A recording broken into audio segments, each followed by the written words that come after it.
पिछले कुछ साल में हमारे देश में 100 से ज्यादा यूनिकॉर्न बने। और मुझे लगता है कि startup is not only about government scheme और फंड मिलना है, startup is about the ecosystem. आज दुनिया में जिन देशों में अच्छा स्टार्टअप इकोसिस्टम है उसमें इजराइल का नाम सबसे बड़े पैमाने पर लिया जाता है और उसमें उन्होंने टेक्नोलॉजिकल एडवांसमेंट बहुत किया। Hello everyone, welcome to the new episode of B podcast. Today we have a very special guest, Mr. Vaibhav Dange with us. He is former PS and advisor to Nitin Gadkari sir. Now he is working as an independent consultant. He is an author too.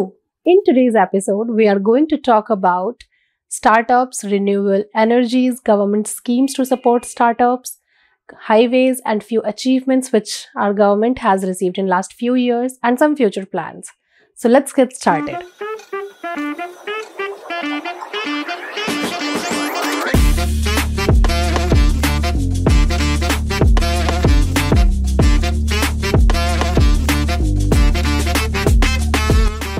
Thank you so much sir कि आपने इतने short notice पे हमें यहाँ पे बुलाया और मौका दिया कि आपसे हम बात कर सकें। Pleasure, welcome. काफ़ी चीज़ें तो हम देखते हैं लाइक अपने डे टू डे लाइफ में जो चीज़ें चेंज हो रही है अभी, मतलब पिछले कुछ टाइम से कुछ सालों में जो चीज़ें चेंज हुई है वो हम काफ़ी टाइम से देख रहे हैं कि चीज़ें चेंज हो रही है। बट मैं सोच रही थी कि आज आपसे एक बार फेस टू फेस मिल के आपसे बात करूँ, जो चीज़ें हो रही हैं उसके बारे में थोड़ा डीपली उस चीज़ को हम समझें।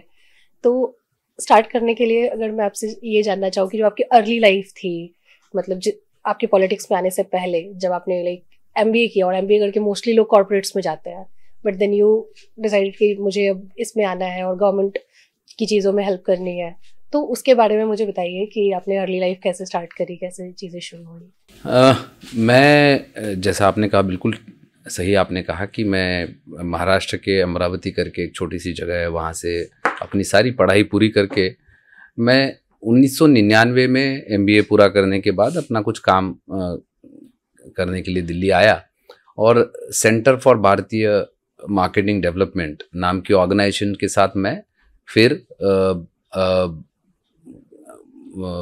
काम करना शुरू किया।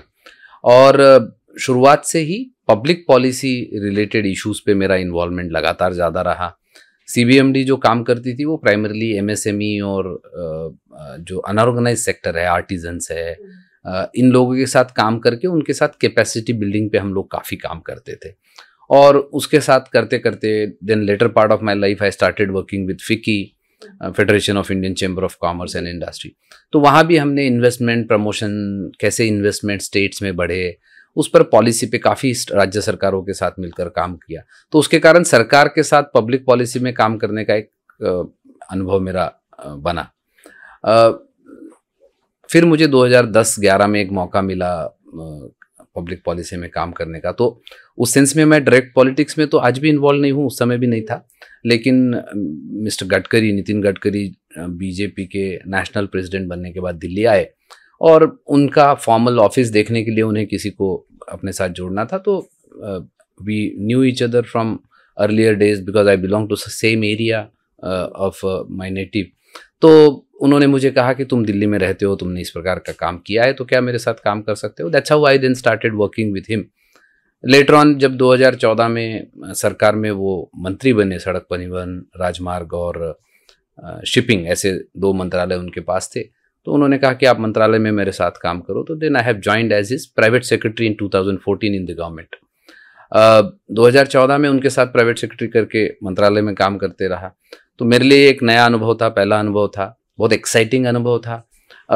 नॉर्मली हमारे देश में परंपरा है कि private secretary has a important role in the ministry to play with the minister, but normally private secretary ये सर्विंग ऑफिसर्स होते हैं, जो IAS होते हैं वो। जी, serving civil servants normally private secretary करके काम करते हैं। तो जब उन्होंने कहा कि आप मेरे साथ PS करके काम करो, मैंने कहा I will be more than happy, it will be a privilege and honour. But ये कॉल सरकार को लेना है कि नॉन सर्विंग ऑफिसर को आप PS बनाना चाहते हैं कि नहीं चाहते। नियम के अनुसार आप बना सकते हैं, लेकिन ये कॉल पॉलिटिकल लीडरशिप का लेना होता है। तो माननीय मंत्री जी ने और फिर सरकार में प्रधानमंत्री कार्यालय ने उसका अनुमति दी। So that's how I joined as his private secretary. So I was the only non serving private secretary in the government, probably I could be one at the most second person in the history of India's administration की जो non serving होते हुए minister के private secretary करके जिसने काम किया। Non serving में जो लोग, जैसा आपने बताया कि you are the rare case है जो जिसमें आप IAS नहीं है but still you are at personal secretary के रूप में आप काम कर रहे हैं, तो क्या ऐसे मतलब काफी सारे ऐसे लोग होंगे जो इसके अगेंस्ट भी होंगे, जो अपोजिशन में बात करते होंगे कि इस तरीके से, तो कोई चैलेंज मोर देन अगेंस्ट होंगे? मुझे लगता है कि there will be always views about whether it should be done और नॉट डन, लेकिन there has been lot of deliberation. जैसे अब तो सरकार में बहुत बड़े पैमाने पर जिसको लैटरल एंट्री कहते हैं सरकारी एडमिनिस्ट्रेशन में, ताकि सेक्टर के और डोमेन एक्सपर्टाइज मिलने के लिए डिफरेंट टाइप के एफर्ट किए जाते हैं और वो डोमेन एक्सपर्टीज के लोगों को बुलाया जाता है सरकार में लैटरल एंट्री के थ्रू। तो अब तो सरकार ने बहुत ही उसकी एक सिस्टम बनाई है जिसमें लैटरल एंट्री के थ्रू लोग आते हैं। तो there will be obviously views, establish system में रहे, there is a inherent test in the system की जो चल रहा है वैसे ही चलने देना चाहिए, उसमें कोई बदलाव नहीं करना चाहिए। तो एक वो नेचुरल उसके कारण एक रेजिस्टेंस होता है, बट मुझे लगता है more than the resistance more than the resistance it is the about confidence कि क्या ऐसे लोग आकर काम कर पाएंगे, कैसा कर पाएंगे, क्योंकि सरकार की अपनी एक काम करने की पद्धति होती है, एडमिनिस्ट्रेशन का एक अपना एक तरीका होता है काम करने का, कॉरपोरेट में काम करने के एक डिफरेंट मायने हैं। सरकार को बहुत अलग तरीके से चीज़ों को देखकर उस पर निर्णय लेना पड़ता है। सरकार के निर्णयों का बहुत बड़ा इम्पैक्ट देश पर, समाज पर, सोसाइटी पर आता है। तो इसलिए मुझे लगता है there is nothing called that is right और दिस इज राइट और दैट इज रॉन्ग और this is wrong, it is more about creating that right balance. तो मुझे एक अच्छा जीवन में मौका मिला उनके साथ काम करने का और बहुत अच्छा लंबा एक्सपीरियंस उनके साथ काम करने का मिला। 14 से 19 में मंत्रालय में प्राइवेट सेक्रेटरी करके रहा, फिर 19 से 21 में NHI में एडवाइज़र के रूप में उनके साथ काम किया। दिसंबर 21 से फिर मैंने मेरा वो सारा कॉन्ट्रैक्ट समाप्त होने के बाद अब मैं अपना स्वयं कुछ काम करता हूँ। अब मैं सरकार में या मंत्रालय में किसी रूप से इन्वॉल्व नहीं हूँ, मैं अपना कुछ इंफ्रास्ट्रक्चर और ग्रीन एनर्जी और ग्रीन मोबिलिटी पे काम करता हूँ, क्योंकि मैं पहले भी 2010-11 से उस पर काम करता था, ग्रीन एनर्जी और ग्रीन मोबिलिटी पे। तो उसी बातों पर मैं अभी अपना काम कुछ करता हूँ। ग्रीन मोबिलिटी की बात करी आपने, तो आपकी कुछ पेपर्स वगैरह भी आपने APJ अब्दुल कलाम जी के टाइम पर पेश किया था, तो उसके बारे में थोड़ा बताइए। बिल्कुल, मुझे याद है 2003-4 में इस देश में बहुत ये डिबेट चली थी, खास करके the debate revolved around energy security, और आज भी वो चर्चा हमारे देश में चलती है। हमारे देश में बहुत बड़ा क्रूड ऑयल इंपोर्ट होता है और उस समय चर्चा चली थी कि हमें शुगर फैक्ट्रीज में जो शुगर बनती है उससे इथेनॉल बनाया जा सकता है, और एक बहुत बड़ा टेक्नोलॉजिकल रिवोल्यूशन एक सेंस में हो रहा था, जिसमें नॉन एडिबल ऑयल सीड्स के माध्यम से जो ऑयल बनता है उससे बायोडीजल बन सकता है, और उस बायोडीजल का उपयोग करके उसका ब्लेंडिंग या उस डीजल पर गाड़ियाँ, जनरेटर, ये सब चल सकता है। तो उसमें बड़े पैमाने पर उस समय रिसर्च हो रहा था, बहुत पुश पॉलिसी को लेकर चल रहा था। तो जैसे मैंने कहा, सेंटर फॉर भारतीय मार्केटिंग डेवलपमेंट में उस समय मैं काम करता था, तो CBMD में हमने प्रयास किया था कि ये बायोडीजल को बहुत प्रमोट किया जाए, और उस पर काफ़ी हमने चर्चाएं, कॉन्फ्रेंसेस, सरकार को निवेदन, पेपर प्रेजेंटेशन किया। जैसे आपने इथेनॉल के बारे में बात किया, तो अभी जैसे क्रूड ऑयल्स और जितने भी फ्यूल्स हम यूज़ करते हैं उसमें इथेनॉल मिक्सिंग इज कंपल्सरी ना हो, तो कब तक हम ये एक्सपेक्ट कर सकते हैं कि completely we can shift on ethanol? मैं दोनों बातें आपको बताता हूँ। तो वो बायोडीजल पे जब हम काम कर रहे थे तो उस समय फॉर्चुनेटली हमारे देश को डॉक्टर APJ अब्दुल कलाम जैसे राष्ट्रपति हमारे देश में बने, और उससे हमें बहुत पॉजिटिव और टेक्नोलॉजी फ्रेंडली ऐसे राष्ट्रपति वो थे। तो उन्होंने राष्ट्रपति भवन में एक इस पर कॉन्फ्रेंस ऑर्गेनाइज की थी, और उसमें CBMD की तरफ से मुझे मौका मिला था अपना पेपर प्रेजेंट करने का कि कैसे इससे हमारे देश की एग्री इकोनॉमी में बदलाव आ सकता है। So while securing our energy requirements, reducing our dependency on the import crude oil, we can also help our farmers to improve their financial situation. तो उस कॉन्टेक्स्ट में ये पेपर प्रेजेंट करने का मुझे मौका मिला था। दूसरा, उसी कॉन्टेक्स्ट में आपने जो कहा बायोडीजल और इथेनॉल, तो अब देश में बहुत व्यापक तौर पे, खास करके 2014 में जब प्रेजेंट गवर्नमेंट आई और उसने इसको बहुत बड़े पैमाने पर पुश किया, और आज लगभग 8% इथेनॉल हमारे देश में ब्लेंड हो रहा है पेट्रोल के साथ में। इट्स ऑलरेडी अचीव्ड, और इससे ज़्यादा इथेनॉल अब बन रहा है, और जितना जितना बनता जाएगा उतना उतना एब्सॉर्ब होता जाएगा। तो सरकार ने टारगेट रखा है कि 2030 तक हम 20% इथेनॉल पेट्रोल में ब्लेंड करें। अभी 8% है, तो टारगेट ऑलरेडी 20% का है। और उस दृष्टि से जो फ्रेमवर्क चाहिए गवर्नमेंट की तरफ से, पॉलिसी फ्रेमवर्क चाहिए, उस पर भी काफ़ी क्लैरिटी अब है। इथेनॉल प्रोक्योरमेंट कैसा होगा, उसकी प्राइसिंग कैसे होगी, ताकि लोग लॉन्ग टर्म उसकी इकोनॉमिकल वाइबिलिटी देखते हुए इन्वेस्ट कर पाए।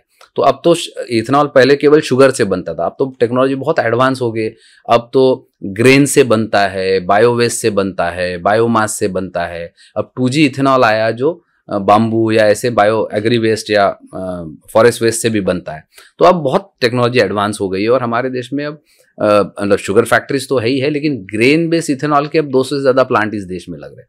तो हमारे देश में, और ये सारा जो इथेनॉल बनाने के लिए रॉ मटेरियल है वो सारा एग्री बेस्ड है, तो जिसके कारण हमारे किसानों को बहुत बड़े फायदे उसका मिलने वाला है। जैसे प्राइवेट कंपनीज की कितनी इन्वॉल्वमेंट है? सारे प्लांट्स गवर्नमेंट, प्राइवेट कंपनीज के, गवर्नमेंट का इसमें केवल प्रोक्योरमेंट और ऑयल कंपनीज ने ब्लेंडिंग का रोल है।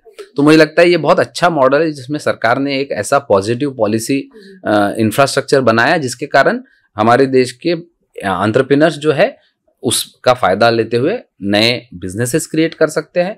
किसानों को लाभ होगा, क्योंकि इसके लिए लगने वाला रॉ मटेरियल उनको अपने यील्ड में, फार्म में प्रोड्यूस करना है, खेत में उगाना है और उसको बेचना है, उनको अच्छा प्राइस मिलना शुरू हो जाएगा। तो उसके कारण एक अच्छा इकोसिस्टम पूरा बना है। तो इस तरीके के जो चीज़ों पर जो स्टार्टअप्स काम कर रही है, और जो भी कंपनीज अभी नहीं आ रही है, जो भी एंटरप्रेन्योर्स हैं, जो भी इस फील्ड में काम कर रहे हैं, कंट्री के लिए काम कर रहे हैं, तो उसके लिए गवर्नमेंट की किस तरीके की स्कीम्स और किस तरीके की सब्सिडीज है? बहुत सारे। इनफैक्ट मैं कल ही 2 दिन मैं एक कॉन्फ्रेंस में था, वो कॉन्फ्रेंस थी कॉम्प्रेस बायोगैस पे। तो अब केवल इथेनॉल नहीं, तो बायोमास बेस्ड इतनी चीजें अब नई अपॉर्चुनिटी आ रही है, और जैसे आपने कहा नए नए टेक्नोलॉजीज आ रही है, नए नए अपॉर्चुनिटी स्टार्टअप्स के लिए, यंग एंटरप्रेन्योर्स के लिए आ रहा है। अब धीरे धीरे किसानों के बायोमास की अवेलेबिलिटी बड़ा चैलेंज बनते जा रहा है। आज हमने दिल्ली में, हम सब लोग सुनते हैं कि हरियाणा पंजाब में हर साल पराली जलाते हैं और उसके कारण दिल्ली में पोल्यूशन होता है, लेकिन अगले 4-5 साल में ऐसी स्थिति हो जाएगी कि पराली खरीदने के लिए झगड़ा होगा, क्योंकि इंडियन ऑयल ने एक पहला प्लांट पानीपत में डाला, जिससे पराली से वो इथेनॉल भी बना रहे हैं और बायोगैस और उसके मल्टीपल बेचर है। तो उसका असर, पोल्यूशन कम करना है तो ये सब चीजें कम करनी पड़ेगी। तो धीरे धीरे बायोमास बेस इतनी नई सारी बन रहे हैं। आज इससे इथेनॉल बन रहा है, उससे बायोगैस बन रहा है। वो गैस गलाने के कारण हम उसको हमारे जो आज गैस ग्रिड सब जगह बन रही है, CNG गाड़ियां यूज हो रही है, उसमें वो गैस सीधा सीधा CNG की जगह यूज हो सकता है। बहुत नेचुरल तरीके से रिन्यूएबल ये सारी प्रोसेस है। गैस निकालने के बाद जो वेस्टेज बचता है वो एक बहुत, उसको FOM कहते हैं, वो बड़ा एक ऑर्गेनिक मटेरियल होता है जो फर्टिलाइजर की जगह किसान यूज कर सकते हैं, जिससे हमारी खेती भी और स्ट्रेंथन हो सकती है। केमिकल फर्टिलाइजर्स की बजाय बहुत ऑर्गेनिक मैन्योर के रूप में उसका उपयोग किया जा सकता है। तो ये पूरा एक साइकिल, इकोसिस्टम, सर्कुलर इकोनॉमी की हमारे देश में बन रही है, अलग अलग क्षेत्रों में बन रही है, और खास करके एनर्जी में तो बहुत स्ट्रांगली बन रही है। अब बायोमास से हाइड्रोजन बनने की बात हो रही है। तो ऐसी कई चीजें, नई नई चीजें आ रही है, जिसमें बहुत सारी संभावनाएं, अपॉर्चुनिटीज हमारे देश के युवाओं के लिए और खास करके technology based, energy based startups में बन रही है।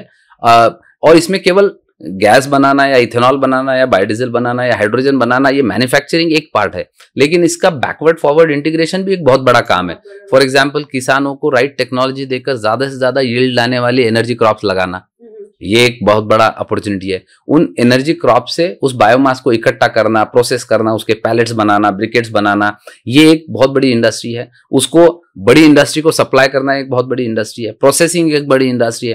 प्रोसेसिंग के बाद गैस सप्लाई की एक बहुत बड़ी इंडस्ट्री है। अभी मैं पुणे में एक स्टार्टअप से मिला था, उन्होंने एक ऐप बेस्ड सर्विस शुरू की है, जिसमें आप ऐप में बताइए तो आपके घर में आके वो पेट्रोल या डीजल डिलीवर करके जाते हैं टैंकर से। सो ऐसी नई नई अपॉर्चुनिटीज बहुत आ रही है। तो इसमें हमारे देश के यूथ जितने इनोवेटिवली इन चैलेंजेस के बारे में, प्रॉब्लम्स के बारे में सोचेंगे और उसका जितना out of box innovative solution ले आएंगे, मुझे लगता है sky is the limit for everybody. Right. But एक चीज थी, जैसे पेट्रोल है, तो पेट्रोल पंप्स पे ये एक रूल है कि आप बॉटल में या इस तरीके से आप पेट्रोल कैरी नहीं कर सकते, राइट। बट अगर आप पेट्रोल की, अगर इस तरीके के स्टार्टअप्स अगर पेट्रोल और डीजल की अगर होम डिलीवरी दे रही है, तो ये कहीं ना कहीं मतलब फिर जो वो पॉलिसी है उसकी एक फ्रेमवर्क सरकार ने बनाई है कि कैसे इसकी अपॉर्चुनिटीज होगी, कैसे उसके चीज़ों को कंट्रोल किया जाएगा, सेफ्टी, सिक्योरिटी, इन सब बातों का एक फ्रेमवर्क बनाया जा सकता है जो सरकार ने बनाया भी है और भी इवॉल्व हो सकता है। तो मुझे लगता है कि आज यूथ जो है वो किसी बाउंड्री से बंधा हुआ नहीं है। He is very open to look at things from a very out of box perspective. जिसको आज हम चैलेंज के रूप में देखते हैं उसको शायद यूथ अपॉर्चुनिटी के रूप में देखता है। तो मुझे लगता है ये हमारे देश की सबसे बड़ी स्ट्रेंथ है।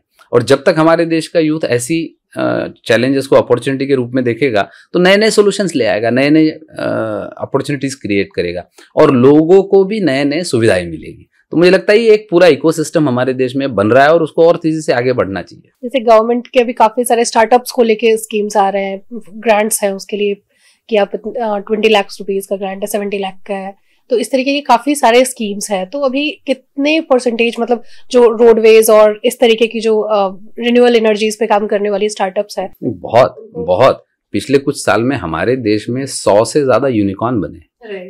और मुझे लगता है कि startup is not only about government scheme और फंड मिलना है, startup is about the ecosystem. आज दुनिया में जिन देशों में अच्छा स्टार्टअप इकोसिस्टम है उसमें इजराइल का नाम सबसे बड़े पैमाने पर लिया जाता है और उसमें उन्होंने टेक्नोलॉजिकल एडवांसमेंट बहुत किया। हमारे देश के सामने बड़ी समस्या है, बहुत सारी समस्या है। हमारी पॉपुलेशन बहुत ज़्यादा है, हमारे यहाँ पॉपुलेशन के मुकाबले लैंड की कमी है, डेंसिटी बहुत ज़्यादा है। लेकिन हमारे यहाँ नॉन एग्रीकल्चर जो अच्छी लैंड है लेकिन जिसपे हम एग्रीकल्चर नहीं कह रहे, ऐसी भी बहुत बड़ी लैंड है। तो मुझे लगता है कि ऐसे बहुत सारी अपॉर्चुनिटीज है जिसमें टेक्नोलॉजी हमें सस्ता लेकिन अच्छा और टिकाऊ सोल्यूशन दे सकता है। और हमारे देश में फॉर्चुनेटली बहुत बड़ी संख्या में हर साल इंजीनियर बनते हैं।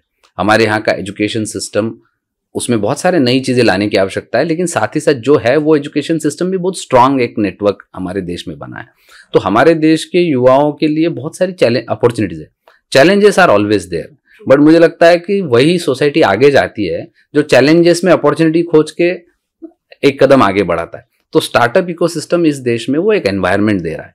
और सबसे पॉजिटिव बात यह है कि हमारे देश का यूथ अब एंटरप्रेन्योरशिप को एक चैलेंज के रूप में देखे। देखिए, आने वाले दिनों में टेक्नोलॉजी, इनोवेशन एंड एंटरप्रेन्योरशिप यही दुनिया को गवर्न करेगी। टेक्नोलॉजी क्योंकि बहुत लो कॉस्ट सबके लिए सॉल्यूशन दे सकता है। जैसे आज अभी हमारे देश में कोविड आया, अगर हमारे देश में टेक्नोलॉजी का उपयोग करके अगर वैक्सीनेशन प्रोग्राम नहीं चलता तो हमारे देश में 150 करोड़ लोगों को वैक्सीन लगना एक असंभव काम था। दुनिया ने कहा था कि हमें 25 साल लग जाएंगे वैक्सीन लगाने में, लेकिन एक छोटा हमारा सिस्टम बना, ऐप बना, जिसके कारण हम लोगों को वैक्सीन लगा पाए, लोगों को आसान हुआ।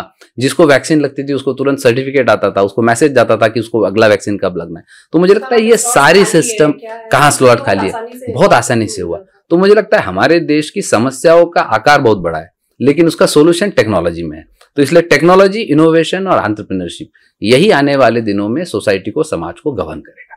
जैसे कि आपने बताया कि अभी हम ग्रीन एनर्जीज की तरफ मूव कर रहे हैं, तो कहीं ना कहीं इलेक्ट्रिक व्हीकल भी एक पोल्यूशन को रोकने का, और जितनी ज़्यादा हम ये क्रूड ऑयल्स और ये ऑयल्स हम बेसिकली यूज़ कर रहे हैं, पेट्रोल, डीजल, इन सब चीज़ों को, तो कहीं ना कहीं वो हेल्प कर रही है अभी इलेक्ट्रिक व्हीकल।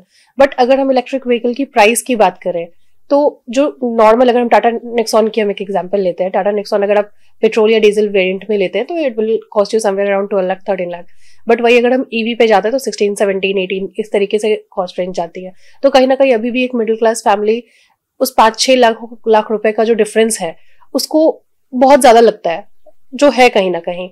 तो जो जिस रेट पे हमें पेट्रोल और डीजल मिल रहा है उसी रेट पे हमें इलेक्ट्रिक व्हीकल मिल सके, इसके लिए क्या कर रहे हैं हम? मुझे लगता है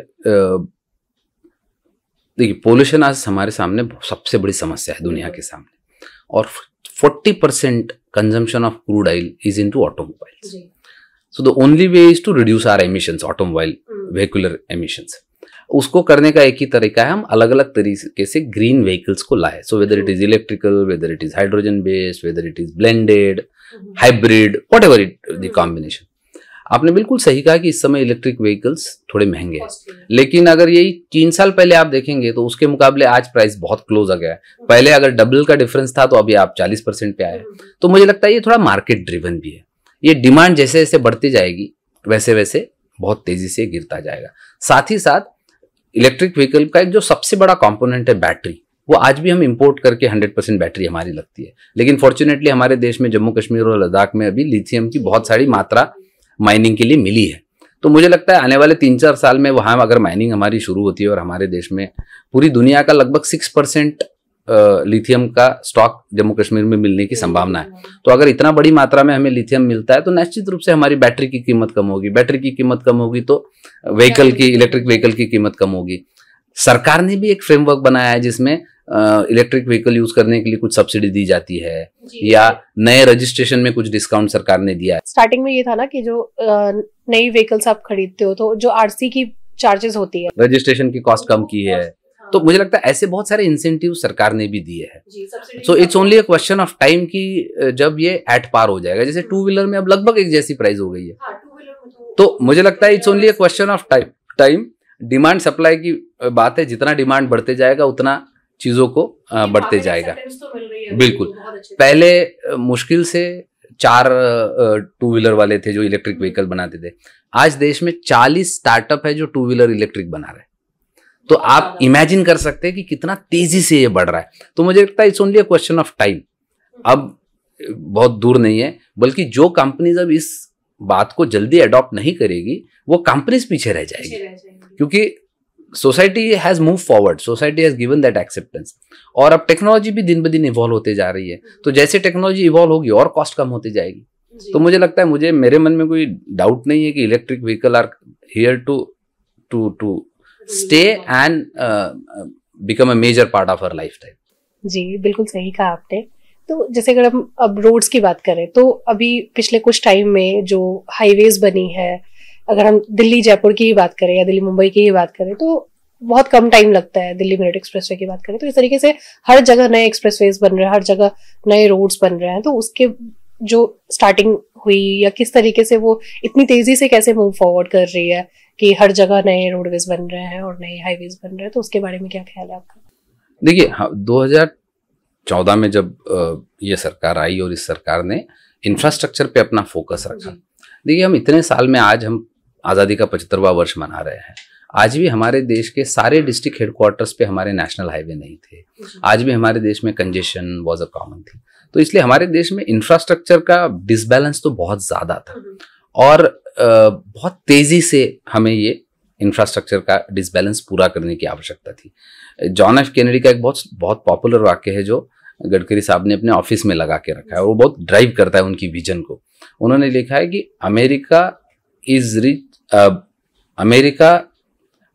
American roads are not good because America is rich, but America is rich because American roads are good.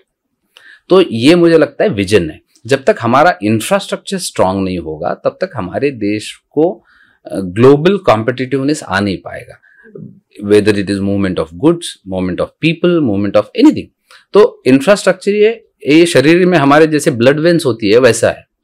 So whether it is road, whether it is rail, whether it is ports, airports, ये हमारे शरीर की blood veins है, वो muscles है। वो जब तक स्ट्रांग नहीं होगी तब तक हमारा शरीर स्ट्रांग नहीं हो सकता। तो इंफ्रास्ट्रक्चर उस कॉन्टेक्स्ट में और बहुत सस्टेन्ड सरकार ने इंफ्रास्ट्रक्चर पे फोकस रखा। हाईएस्ट लेवल पे सरकार में हाईएस्ट लेवल से इस पर लगातार फोकस रहा। इस देश के इंफ्रास्ट्रक्चर को बहुत तेजी से डेवलप करना है, ये हमेशा फोकस रहा। और इसलिए जब शुरुआत में मंत्री जी ने टारगेट अनाउंस किया कि हम 30 किलोमीटर पर डे रोड बनाएंगे, तो हम लोग भी डर गए थे कि मंत्री जी ने बाहर ये क्या बोल दिया है, क्योंकि उस समय हमारा ईयर ऑन ईयर एवरेज था कुछ 10-11 किलोमीटर और लास्ट क्वार्टर का तो एवरेज था 3 किलोमीटर पर डे का, और वहां से हमें 30 किलोमीटर पर डे जाना था। लेकिन जिसको कहते हैं विजनरी लोगों की ये समझ होती है, तो प्रधानमंत्री और मंत्री जी ने कहा नहीं, हमें 30 किलोमीटर पर डे पे जाना है, और within 1.5 year we cross almost 28 kilometre per day.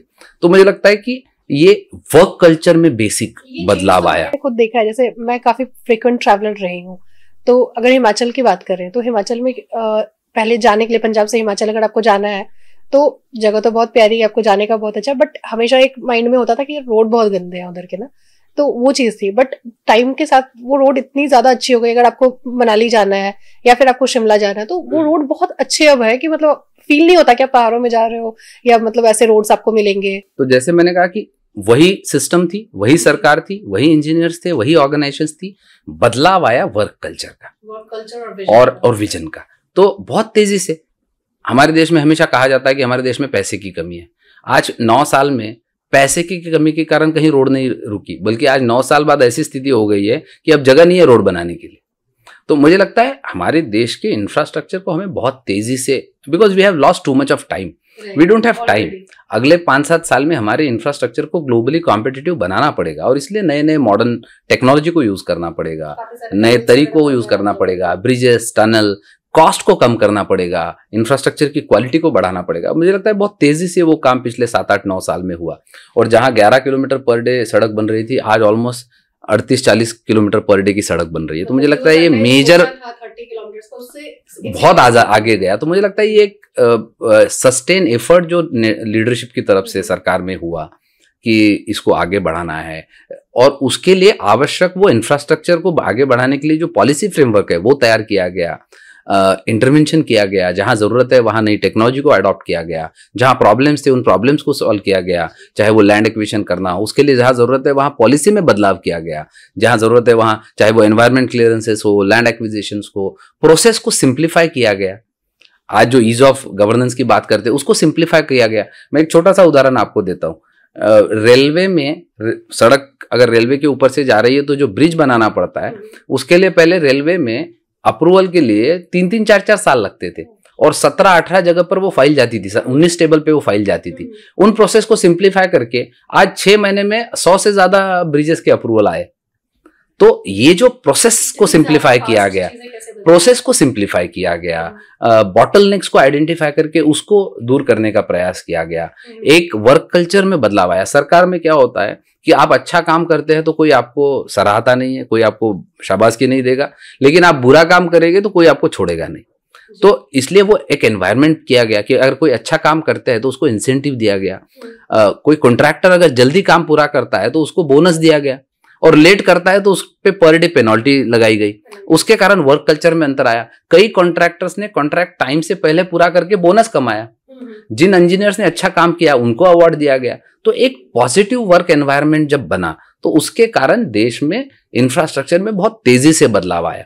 जो इंजीनियर्स काम कर रहे थे उनको भी लगा कि समाज में हमारा रिकग्निशन हो रहा है, हम अच्छा काम कर रहे हैं। मुझे कई इंजीनियर्स बताते थे कि सर जब से हमारा सड़क का काम अच्छा होने लगा है, आजकल हम कहीं जाते हैं फैमिली प्रोग्राम्स में, शादियों में, सोशल प्रोग्राम्स में और बताते हैं कि हम NHAI के इंजीनियर, तो लोग बड़ा सम्मान से हमारी तरफ देखने लगे, रिस्पेक्ट से हमारी तरफ देखने लगे, अगर अच्छा आपका तो सड़कों का बहुत अच्छा काम हो रहा है। तो मुझे लगता है ये सोशल रिकग्निशन से भी लोगों को बड़ा एक पॉजिटिव कॉन्फिडेंस और मोटिवेशन मिला और उसके कारण हमारे देश में रोड का आज आप देख रहे हैं, आज 22 से ज्यादा एक्सप्रेसवे बन रहे हैं। दिल्ली मुंबई का आपने उदाहरण बताया, आज दिल्ली से जयपुर 2.5 घंटे में आप पहुंच रहे हैं, दिल्ली से मेरठ 40 मिनट में पहुंच रहे हैं, बैंगलोर से मैसूर 60 मिनट में पहुंच रहे हैं, बैंगलोर चेन्नई एक्सप्रेसवे बन रहा है, 6 घंटे में 5 घंटे में आप बैंगलोर से चेन्नई पहुंचेंगे। दिल्ली से मुंबई की अगर बात करें तो टाइम लाइन बहुत ज्यादा कम हो गया है। तो ऐसे हर जगह, दिल्ली से कटरा का एक्सप्रेसवे बन रहा है जिसमें आप ऑलमोस्ट 8 घंटे में वैष्णो देवी पहुंच जाएंगे। जो ट्रेन मतलब अगर ट्रेन की स्पीड दिल्ली देहरादून 2 घंटे में 2.5 घंटे में पहुंच जाएंगे, तो शायद दिल्ली देहरादून की फ्लाइट्स बंद हो जाएगी। तो ऐसे बहुत बदलाव तेजी से हो रहा है। तो जो दिल्ली देहरादून है वो कब तक आने की? मुझे एग्जैक्ट डेट्स पता नहीं, बट शायद अगले साल तक पूरा होने की बात है। तो जैसे कि आपने भी बताया कि टनल्स वगैरह की जो हमने बात करी, तो एक टनल जो बहुत ज्यादा फेमस हुआ वो अटल टनल, रोहतांग पास के पास जो अटल टनल बना। तो अटल टनल का काम तो शुरू हुआ था जब बहुत काफी पहले शुरू हुआ। उसकी बड़ी इंटरेस्टिंग स्टोरी है, मैं आपको बताता हूँ। कारगिल के बाद महसूस हुआ कि हमें ट्रूप्स को मूवमेंट के लिए बहुत तेजी से इंफ्रास्ट्रक्चर को बनाना होगा। तो 2002 में माननीय अटल बिहारी वाजपेयी जब प्राइम मिनिस्टर थे देश के, उन्होंने रोहतांग में टनल बनाना प्रपोज किया और उसके लिए काम शुरू हुआ और उन्होंने जाके उसका फाउंडेशन स्टोन ही ले दी फाउंडेशन स्टोन। आप विश्वास नहीं करेंगे, उसके बाद 17 साल लगे उस टनल को बनने के। जी, उसके बाद चीजें बहुत स्लो डाउन हो गई थी। 2016-17 में, जब 14 में दोबारा सरकार आई और फोकस बना, तो 2017 में वो टनल बना हुआ पूरा हुआ। वो एक टनल बनने से लगभग 4.5 घंटे की दूरी 15 मिनट पे आई। वो सड़क 365 दिन ट्रैवल कर पा रहे हैं। तो टूरिस्ट के लिए, हमारे डिफेंस फोर्सेस के लिए, हमारे वहाँ के रहने वाले लोगों के लिए, लाहौल स्पीति में लोगों को जब बर्फबारी होती है तो वहाँ रहना मुश्किल होता है, उनको नीचे आके रहना होता है, तो उनको 6 महीने का अपना सारा साजो सामान वहाँ स्टोर करके रखना पड़ता है। सो इन्वेंट्री उनकी, उस कारण उसकी जो कॉस्ट बढ़ती है। तो ये सब चीज़ों के लिए कितना आसान हो गया। वहाँ के लोगों को हेल्थ सर्विसेज देना है, स्कूल प्रोवाइड करना है, बाकी फैसिलिटीज देनी है। ऐसे ही कई सारे टनल जम्मू कश्मीर में बन रहे हैं। अकेले जम्मू कश्मीर में लगभग 15 टनल बन रहे हैं, छोटे बड़े, जिसके कारण जम्मू कश्मीर में एक शायद ब्रिज भी कोई बन रहा है ना, जो बहुत ज्यादा अभी, वो रेलवे का ब्रिज बन रहा है, जिसको बिल्कुल बन रहा है। चिनाब पे जो एक ब्रिज बन रहा है वो दुनिया का सबसे ऊंचा आर्च ब्रिज है, जो अपने आप में एक इंजीनियरिंग मार्वल है। तो ऐसे कई सारे इंफ्रास्ट्रक्चर में I think it's like something, ऐसा भी कहा जा रहा है कि वो अगला 100 में से एक आने वाला है, जिस तरीके की वो बन रही है। बिल्कुल है, बिल्कुल है, बिल्कुल है। इनफैक्ट मैंने एक रिसेंटली डिस्कवरी पे सीरीज चलाई जिसका नाम था बिल्ड इंडिया, जिसमें ने देश भर के ऐसे यूनिक प्रोजेक्ट्स को लोगों के सामने लाने का प्रयास किया। मैं आपसे कहूंगा आप भी उसको जरूर देखिए। वो डिस्कवरी OTT पे है और डिस्कवरी बिल्ड इंडिया विद वैभव डांगे नाम के यूट्यूब चैनल पे भी वो अवेलेबल है। तो उसमें ऐसे हमने लगभग 15 एपिसोड में 50 से ज्यादा ऐसे प्रोजेक्ट्स को दिखाया है जो इंफ्रास्ट्रक्चर में यूनिक कंट्रीब्यूशन कर रहे हैं। जैसे मैंने कहा, जम्मू कश्मीर में जम्मू से लेकर श्रीनगर तक ही 6 टनल बन रहे हैं। उससे आगे श्रीनगर से लेह तक कारगिल होते हुए 4 टनल बन रहे हैं। अब ये एक एक टनल का स्ट्रेटेजिक इंपॉर्टेंस इतना है कि वो एक टनल ना होने के कारण कारगिल युद्ध हम ऑलमोस्ट हारने की कगार पर आए थे। वो तो हमारे सैनिकों के शौर्य के कारण हम जीत पाए, अदरवाइज इंफ्रास्ट्रक्चर वाइज वो हम लगभग हार गए थे। तो फिर वो चाहे यहाँ हो, चाहे नॉर्थ ईस्ट में हो, चाहे नाथुला पास के पास हो, चाहे अरुणाचल प्रदेश में हो, जगह जगह पे जो बॉर्डर एरियाज में इतना स्ट्रेटेजिक काम हो रहा है, जिसके कारण हमारे दूर दराज में रहने वाले लोग हैं, हमारे डिफेंस फोर्सेस है, इनकी स्ट्रेटेजिक नीड्स के लिए भी बहुत तेजी से इंफ्रास्ट्रक्चर बन रहा है। आज कैलाश मानसरोवर तक सड़क बनने की बात हो रही है। चारों धाम बहुत अच्छी सड़क उत्तराखंड में बन चुकी है, जिसके कारण यात्रियों के जाने के लिए बहुत आसान हो गया है। आपको पता है बेट द्वारका, जिसमें ऐसी मान्यता है कि भगवान श्री कृष्ण द्वारका में रहते थे और बाद में उन्होंने उसी समुद्र में द्वारका को का जलार्पण हो गया। वहां बहुत से श्रद्धालु जाते हैं। वहां जाने के लिए पहले रास्ता नहीं था, क्योंकि बोट में बैठ के जाना पड़ता था, एक्सीडेंट्स होते थे, बारिश और आंधी तूफान में कई लोगों की जीवित हानि होती थी। अब वहां एक ब्रिज बन रहा है जो समुद्र में बन रहा है, जिसके कारण श्रद्धालुओं के लिए जाना बहुत आसान हो जाएगा। तो ऐसे 50 प्रोजेक्ट के नाम मैं आपको बताता रहूंगा तो 1 घंटे हम इसी पे बात करते रहेंगे। तो इस देश में इंफ्रास्ट्रक्चर में बहुत तेजी से बदलाव हुआ है, और इंफ्रास्ट्रक्चर में केवल ये बदलाव नहीं हुआ है कि सड़क बन रही है या ब्रिज बन रहा है या टनल बन रहा है। तो आपको जानकर ये खुशी होगी कि ये जितना काम इस देश में हो रहा है, लगभग 70,000 किलोमीटर की सड़कें पिछले 8-9 साल में बनी है, और लगभग 30,000 किलोमीटर और बन रही है। ये जितना लाख किलोमीटर का काम हुआ है, उसमें सारा का सारा काम हमारे देश की कंपनियों ने किया है। किसी बाहर की कंपनी हमारे देश की कंपनियों के साथ कॉम्पीट नहीं कर पाई। तो ये हमारे लिए और विशेष बात है कि हमारे देश के इंजीनियर्स ने, हमारे देश की कंपनियों ने ये सारा काम किया। उसके कारण हमारे देश की कैपेबिलिटी बिल्ड हुई, नई नई टेक्नोलॉजी को हमने दुनिया भर से लाया, उसकी इंडिया में कैपेसिटी बिल्ड की, उसके कारण ये सारा काम हुआ। तो मुझे लगता है हर एस्पेक्ट से जो वर्क कल्चर और लीडरशिप ने एक रोल प्ले किया, उसके कारण इस देश के इंफ्रास्ट्रक्चर में पिछले 7-8 साल में इतना बदलाव हुआ है जो शायद 50 साल में नहीं हुआ था। तो जैसे कि अगर आपने बताया कि इससे पहले आप मिनिस्ट्री में आने से पहले आप काम करते थे, जिसमें आप अलग अलग स्टेट्स पे फंड वगैरह कितनी जाएगी उन चीज़ों पर आप काम करते थे। तो मैं पर्सनली बिहार से हूँ, और बिहार के लिए मतलब अभी भी अगर हम देखें तो बिहार कहीं ना कहीं बाकी स्टेट से पीछे है in terms of development, in terms of roadways, सब चीज़ के मामले में अगर हम देखें तो बिहार पीछे है। तो उसके लिए क्या क्या स्टेप्स लिए गए, मतलब पर्टिकुलरली बिहार के लिए, पहले भी और आज के टाइम पे भी, तो उसके बारे में। नहीं, आपने बिल्कुल सही कहा। हमारे देश में ट्रेडिशनली पिछले कई सालों में बिहार को ऑलमोस्ट बीमारू स्टेट तक कहा गया था डेवलपमेंट पैरामीटर्स पे, और बड़े पैमाने पे चाहे वो लॉ एंड ऑर्डर की इशू हो, पॉलिटिकल डिस्टर्बेंस हो, ऐसे कई चीज़ों की चर्चा हमेशा बिहार के बारे में होती रहती है। लेकिन आपको जानकर आश्चर्य होगा, अकेले बिहार में गंगा पे लगभग 6 ब्रिज बन रहे हैं। बिहार के हर डिस्ट्रिक्ट हेडक्वार्टर को नेशनल हाईवे कनेक्ट हो रहा है। रेलवे के कई सारे ब्रिज बन रहे हैं। पटना का MG सेतु बहुत फेमस है, अब MG सेतु के पैरेलल 2 नए ब्रिज बन रहे हैं। तो ओवरऑल बिहार के इंफ्रास्ट्रक्चर में बहुत बड़ा आमूलाग्र परिवर्तन आ रहा है। हाँ, अगर चेंज की बात करें तो जैसे पटना की बात करूं, मैं इसमें दो बातें और जोड़ता हूँ। तो एक तो इंफ्रास्ट्रक्चर, जैसे मैंने कहा, ये बेसिक आपकी वेन्स है, ब्लड वेन्स है शरीर की, उससे आप विकास के लिए तैयार होते हो, टेक ऑफ के लिए तैयार होते हो। साथ ही साथ अब निश्चित रूप से बिहार में इंडस्ट्रियल एनवायरनमेंट बनाना, इन्वेस्टमेंट्स, रोजगार, संभावनाएं अपार है बिहार में। जैसे मैंने कहा, वहाँ एग्रीकल्चर बहुत अच्छा है। अब वहाँ इथेनॉल के बहुत सारे प्लांट लग रहे हैं बिहार में, आपको शायद जानकारी होगी। मेज बेस्ड मक्का जिसको कहते हैं, उसके आधार पर इथेनॉल बनाने के बहुत सारे प्लांट बिहार में लग रहे हैं।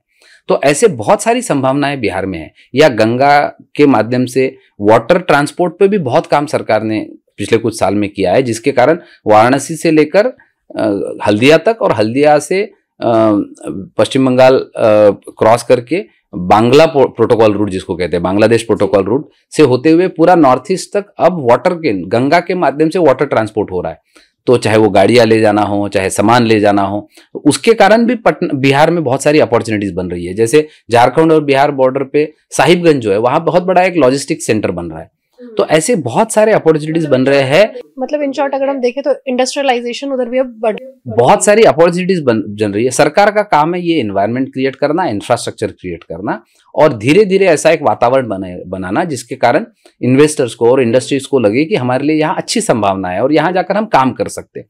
और मुझे लगता है इस देश में बिहार ने टैलेंट तो हमेशा दिखाया है, आवश्यकता है वहाँ वो राइट एनवायरनमेंट क्रिएट करने की। तो अब इंफ्रास्ट्रक्चर के साथ साथ राज्य सरकार और केंद्र सरकार ने मिलकर एक अच्छा एनवायरनमेंट बनाया, तो मुझे लगता है वहाँ इन्वेस्टमेंट भी आएगी। जैसे आपने कहा, इन्वेस्टमेंट पे हम बहुत राज्यों के साथ काम करते थे, तो वहाँ अपॉर्चुनिटीज भी है। देखिए, इंडस्ट्री लगने के लिए रॉ मटेरियल चाहिए, मैन पावर चाहिए, एनवायरनमेंट चाहिए। तो मुझे लगता है रॉ मटेरियल, मैन पावर है, एनवायरनमेंट भी अच्छा डेवलप हो रहा है, उसको और अधिक स्ट्रेंथन करने की आवश्यकता है। लोगों को थोड़ा मतलब उन्हें बताने की जरूरत है कि किस तरीके से आप चीजें, स्टेबिलिटी देने की आवश्यकता है, और मुझे लगता है अपार संभावनाएं बिहार में है। जी। तो मतलब अगर बिहार की बात करें तो अगले कुछ टाइम 5 साल या 10 साल के टर्म में बिहार को लेकर क्या प्लान्स है सेंट्रल गवर्नमेंट के, या फिर बिहार स्पेसिफिक प्लान्स तो मैं कहना मेरे लिए मुश्किल है, लेकिन जैसे मैंने कहा, इंफ्रास्ट्रक्चर में बहुत तेजी से काम हो रहा है। लेकिन मैं इतना जरूर मानता हूं कि जब तक इस देश के हर राज्य में विकास नहीं होगा, देश आगे नहीं बढ़ सकता। तो इसलिए यह संभव नहीं है कि घर में एक बेटे का डेवलपमेंट हो गया और दूसरे बेटे का नहीं हुआ।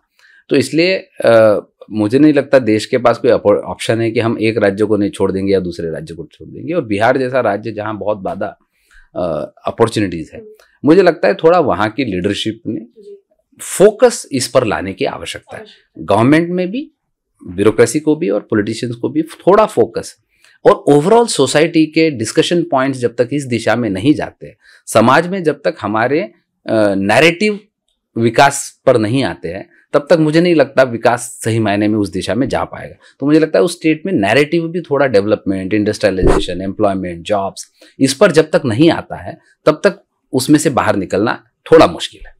तो वहाँ के लोगों को इस तरीके से चीज़ों को एब्जॉर्ब करने के लिए उनको एजुकेट करने की थोड़ी ज़रूरत है, क्योंकि अभी वहाँ हाँ, तो उसके लिए कोई कैंपेन या ऐसा कुछ प्लान है कुछ करने का?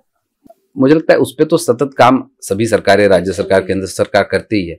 बट जैसे आपने कहा, अधिक आवश्यकता है एक राइट इंफ्रास्ट्रक्चर डेवलप करना और उसके साथ साथ ये एनवायरनमेंट क्रिएट। तो जैसे कि आपने नितिन गडकरी सर के साथ इतने लंबे टाइम तक काम किया है और उनकी लाइफ काफ़ी सिंपल रही है, जो वो हर जगह हम देखते हैं और समझते हैं। तो उनके साथ आपकी एक्सपीरियंस और उनके लाइफ के बारे में थोड़ा, उनके क्या वैल्यूज़ हैं, क्या विजन है, उन चीज़ों के बारे में थोड़ा बताइए। नहीं, I am very privilege to got opportunity to work with him. मुझे उनके साथ काम करने का मौका मिला और मैंने बहुत जीवन में उनसे सीखने को मिला। जैसे आपने कहा, बहुत ही सिंपल लाइफस्टाइल है, बट बहुत पॉजिटिव एटीट्यूड, बहुत passionate about the work, about development.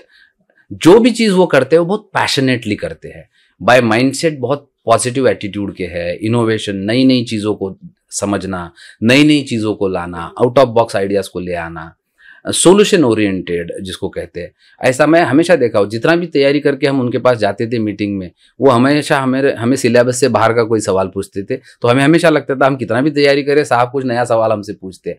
और जब हमें लगता था कि इसका हमें और कोई सोल्यूशन नहीं दिख रहा है, तब वो 4 हमें नए सोल्यूशंस हमारे सामने रखते थे।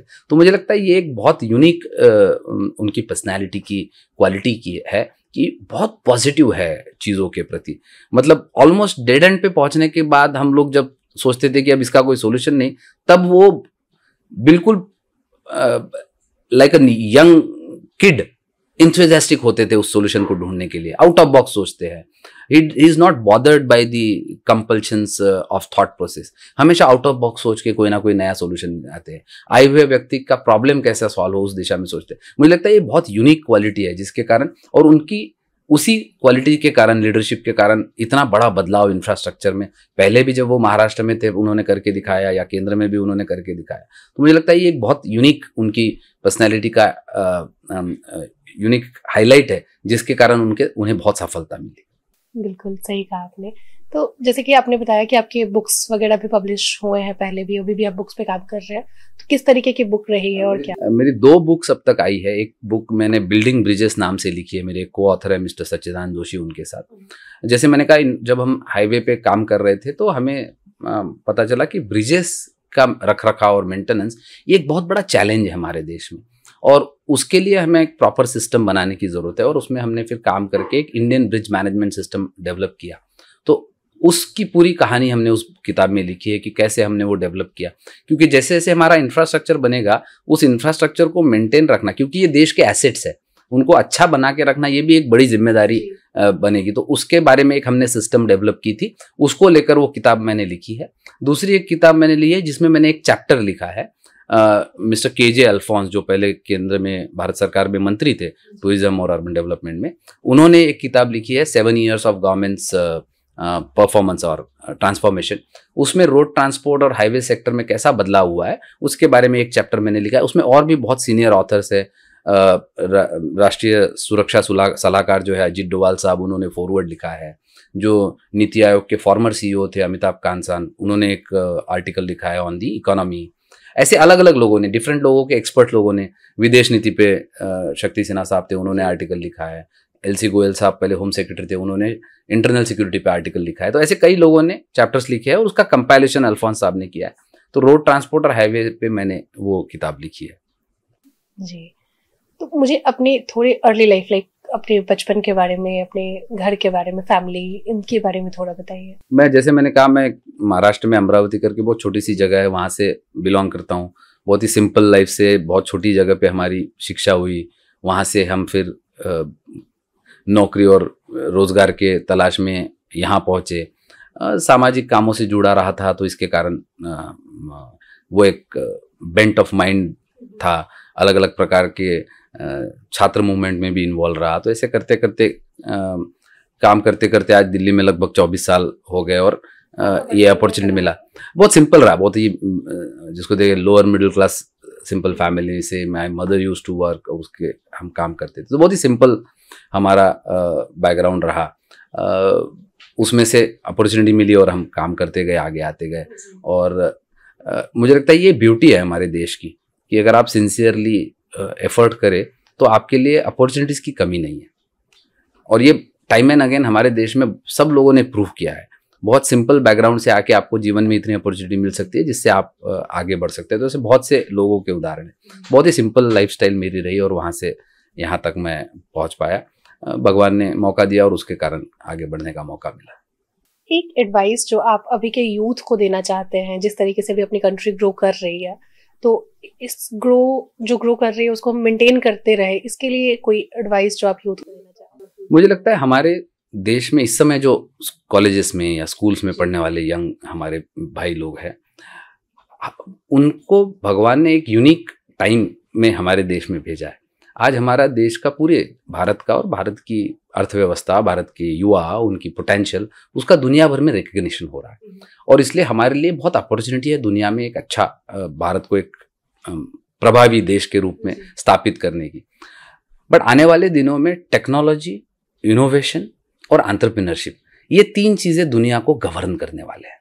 और फॉर्चुनेटली हमारे देश का जो आज यूथ है वो किसी आइडिया से बंधा हुआ नहीं है, वो किसी भी एक स्टीरियोटाइप से बंधा हुआ नहीं है। वो बहुत ओपन है नई नई चीज़ों को देखने के लिए। आज देखिए हमारे देश में जितना तेज़ी से एडॉप्टेशन मोबाइल फ़ोन्स और स्मार्टफोन्स और इंटरनेट और सोशल मीडिया का हमारे देश में हुआ, उतना शायद किसी और देश में नहीं हुआ। या AI का जितना तेज़ी से एडॉप्टेशन हमारे देश में हो रहा है, किसी और देश में नहीं हो रहा है, चाहे वो UPI हो, चाहे कई सारे ऐसे उदाहरण हैं। तो मुझे लगता है हमारा यूथ जो है वो बहुत टेक्नोलॉजी फ्रेंडली है, तो इसने टेक्नोलॉजी को बहुत तेजी से अडॉप्ट करना चाहिए और अडॉप्ट करते समय इस टेक्नोलॉजी का पॉजिटिव उपयोग हमारे देश के विकास के लिए, समाज की समस्याओं को के निराकरण के लिए कैसे हो सके, ये सोचने की आवश्यकता है। तो इसलिए टेक्नोलॉजी और उसमें किसी स्टीरियोटाइप से बंधे बिना आउट ऑफ बॉक्स सोचकर कैसे हम नए नए इनोवेशन ला सकते हैं, उस पर ध्यान देने की आवश्यकता है।